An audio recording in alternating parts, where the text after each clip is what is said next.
ಬೆಂಗಳೂರಿನ HAL police ಠಾಣೆ ವ್ಯಾಪ್ತಿಯ ಪಿಜಿಯೊಂದರಲ್ಲಿ ತಿಗಣೆ ಔಷಧಿ ವಾಸನೆಗೆ ಬಿಟೆಕ್ ವಿದ್ಯಾರ್ಥಿ ತಿರುಪತಿ ಮೂಲದ ಪವನ್ ಎಂಬಾತ ಸಾವನ್ನಪ್ಪಿದ್ದಾನೆ. ಪವನ್ ಒಂದು ವಾರದ ಹಿಂದೆ ಊರಿಗೆ ಹೋಗಿದ್ದ. ಈ ಸಮಯದಲ್ಲಿ ತಿಗಣೆ ಔಷಧ ಸಿಂಪಡಿಸಿ ರೂಮ್ ಬಂದ್ ಮಾಡಲಾಗಿತ್ತು.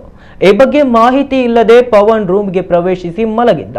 ಬೆಳಗ್ಗೆ ವೇಳೆಗೆ ಆತ ಅಸ್ವಸ್ಥನಾಗಿದ್ದ. ಪರಿಶೀಲಿಸಿದಾಗ ಆತ ಮೃತಪಟ್ಟಿರುವುದು ಗೊತ್ತಾಗಿದೆ. ಯುವಕನ ಮೃತದೇಹವನ್ನ ಮರಣೋತ್ತರ ಪರೀಕ್ಷೆಗಾಗಿ ಬೌರಿಂಗ್ ಆಸ್ಪತ್ರೆಗೆ ರವಾನಿಸಲಾಗಿದೆ. ಎಚ್ಎಎಲ್ ಪೊಲೀಸರು ಸ್ಥಳಕ್ಕೆ ಭೇಟಿ ನೀಡಿ ಪರಿಶೀಲನೆ ನಡೆಸಿ ಹೆಚ್ಚಿನ ತನಿಖೆ ಕೈಗೊಂಡಿದ್ದಾರೆ.